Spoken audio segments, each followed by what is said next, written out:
Hey, what's going on, guys? It's UncleSamTurret, and I've had this gameplay on my computer for a while now, and I'm gonna do a breakdown video of it because, or at least just the first round, because I think I had a pretty good first round. So this is the class I choose. You can pause the video and look. I already paused some of it and stretch it out a little bit, over 10 seconds, so you can see that. But if you wanna, you can pause the video and look. It's an S12 class because the B bomb is inside that house there, and the A bomb is out in the middle, kind of, but there's a statue there, so you can have some pretty close engagements there, and so a shotgun would be a good choice. And all I had was like long barrel unlocked for it. And in the beginning, you know, it's like, oh, do I want to go upstairs? No, I don't want to go upstairs. Do I want to go there? No. I think the reason I came back out here was because there was already two teammates in there, and I don't really need any help there.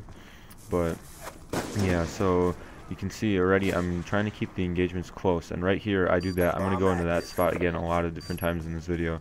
That's a good spot to get enemies close, and the bomb is just planted. So right here I come and I lay down, and there's a reason. I'm going to pause the video right here. So the reason I planted the bomb like this is so that I can see if enemies come around that tank and then they want to kill me.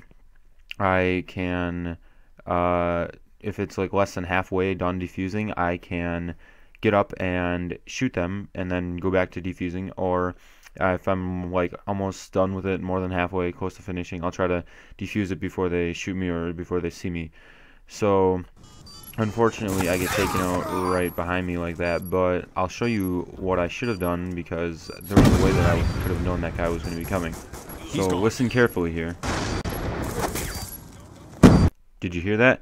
That was the enemy shooting at me, and if I would have heard him in the game, I could have stopped and got back up and waited for him to come around the statue, and then I would have been able to shoot him, and I would have won the gunfight because I had an S12 and he probably, it was an SMG, I think, and the gunfight was short enough, close enough range that I would have been able to win that gunfight. So now they planted the B-bomb, and I'm going to go and see if I can try to get it defused, but I click stop to look, and you see that guy? So in Call of Duty, when you have a chance to get an advantage on the enemy, you're pretty much always going to take it. So what I do is I throw a stun on the other side of the tank, and I get hit markers, so I run out, and people can still shoot when they're stunned. So I jump up to try to make the target a little harder for him to hit, and he didn't shoot at me at all, but I still got closer to him, so the gunfight was a little easier for me.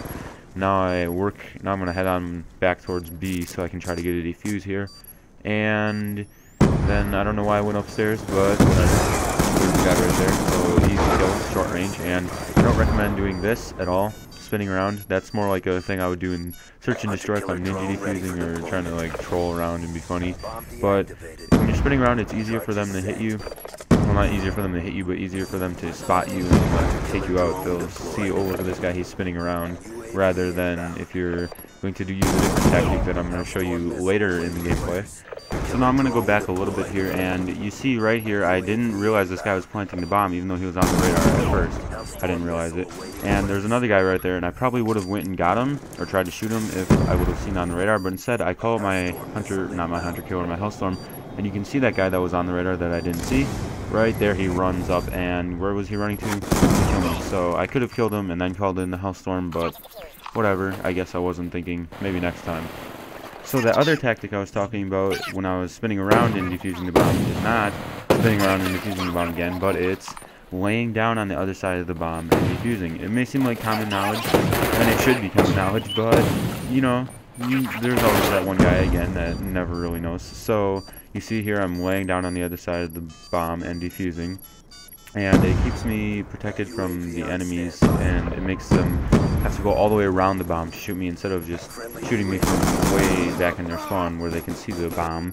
And we're going to lose the A-bomb here, but no big deal, they still have to plant the B-bomb. Oh, whoops, they just planted the B-bomb. So yeah, I'm going to die right here, and you see how I died there? There were a couple reasons why I died. I'll go back and point them out to you.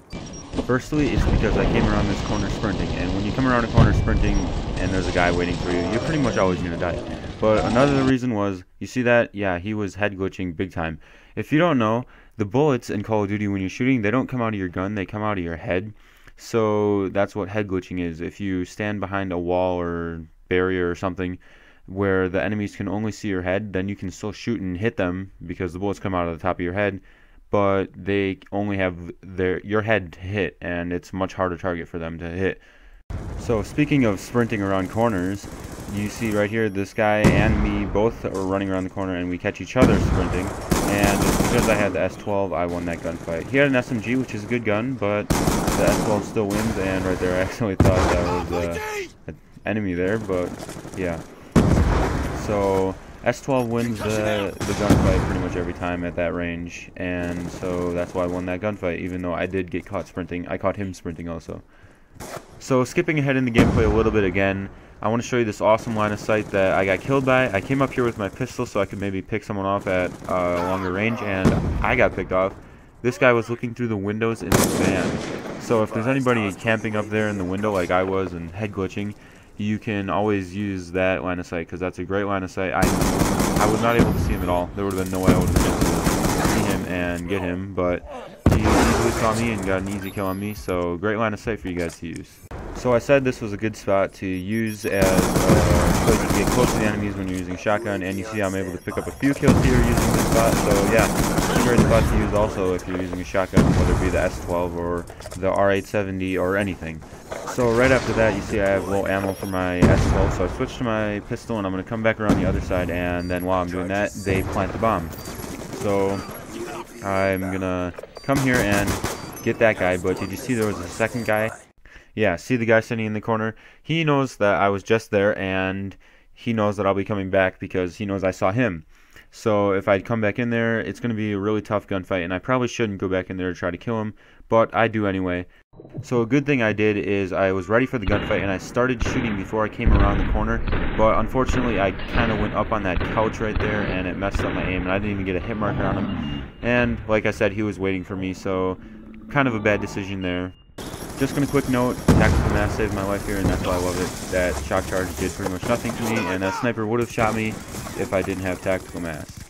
So pretty much the last thing I'm going to talk about with this gameplay, and I'm uploading just the first round because the second round wasn't as entertaining. I didn't do as good, but it's that the other team got a literally last moment plant. I don't know how they did it, but they got it off at 0.1. I have the gameplay slowed down for you guys so you can see it, and I just think it's one of the most epic plants I've ever seen. And it was at 0.1 for a little bit, like as long as it can be at 0.1, and then they planted it, and it was really awesome.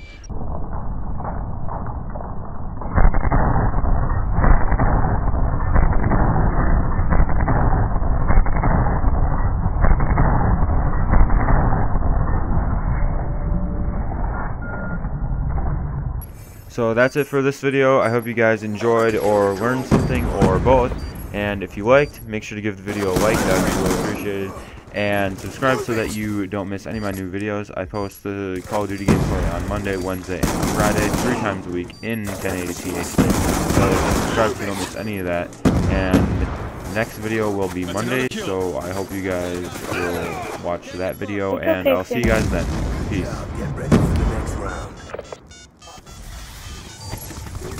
Vinny, tell Mom your knuckle. Neck. No, she didn't.